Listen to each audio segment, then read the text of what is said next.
Well, good morning again, church. We apologize for missing a week last week. Things got busy around here, but we are back ready to continue our journey through the Psalms. So thanks for sticking with us.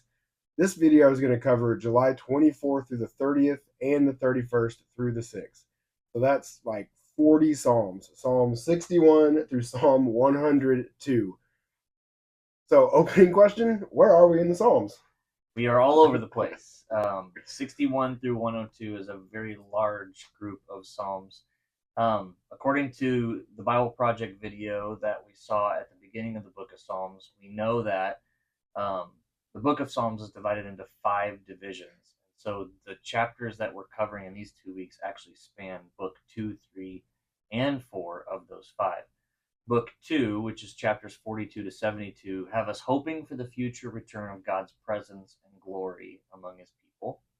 Book 3, which is chapters 73 to 89, have much more lament in them. The kingdom of Israel is in exile. It's heading in the wrong direction. And so there's a lot of calls for the Lord to not forget his promises to his people. And then book 4, which is chapters 90 through 106, which we're almost completely finished with, um, is where we are right now. And it's a call for God's mercy. All of creation joins in this call. Yeah, so there's a lot to digest coming out of that, going into these next 40 Psalms. So, what are some themes that we can dwell on and pull out of this as we reflect and prepare to move forward? Mm-hmm. There's just a few out of 42 choices. We could have literally given a highlight from every single psalm, but we just want to name a few here. In Psalm 72, um, there's a really good summary of all of David's psalms, and David's psalms span from the beginning to the end. They're just there all over the place, where David states that Yahweh is the defender of his people, and that, of course, is a great highlight and theme of the entire book. A few chapters later in Psalm 78, there's this great retelling of all that Yahweh has done to deliver his people out of slavery and bring them into the promised land.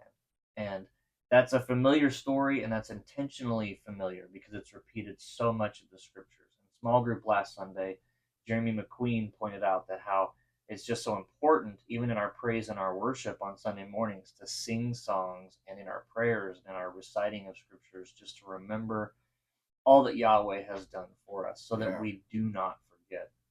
We see that a lot in the Psalms. yes. And then Psalm 89, it's a great passage reminding us of God's consistency. He will not deal falsely, He will not withhold His favor from His people.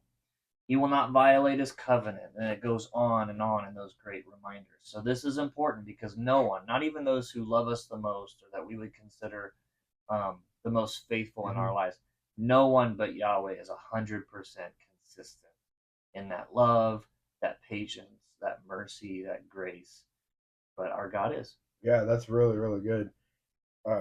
It's so important to dwell on that truth. And, what I continue to notice is that the theme of the Psalms always gravitates toward the majesty and reign of God. We read personal psalms, we read national psalms relating to Israel, or psalms directed toward the world. And always what we see in these psalms is they center on who God is, his desire to be glorified, and his love for humanity. Psalms 93, 94, they show us that the wicked will prevail, but in the end, God's justice prevails. He overtakes the wicked. The doom of the wicked is certain. What's really cool is this is one of the most frequent themes in all of Scripture, from the Old Testament to the New Testament.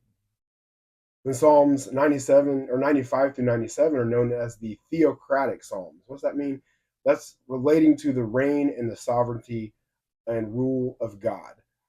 So Psalm 95, it displays proper worship of God by his people. 96, it looks forward to the day of triumph for his people. And 97 is a coronation anthem, possibly referring to the first and the second coming of Christ, which is a really, really cool thing to Yeah. see in these Psalms. So as we reflect on the Psalms, we continue to be reminded that no matter what social, political, or religious landscape of the world may be today, God is supreme and he will not be denied his glory. So for us, how can our obedience reflect our trust in the promise? As we digest these psalms together, we want to prayerfully consider how they shape our engagement with God in the world around us. Don't get distracted by talking heads or the latest headline or the news of the day, but remember that God reigns and he will forever, no matter what goes on in this world. That's a great promise to remember. Good. Amen. So thanks for being here again. Keep reading, keep watching, and we'll see you Sunday.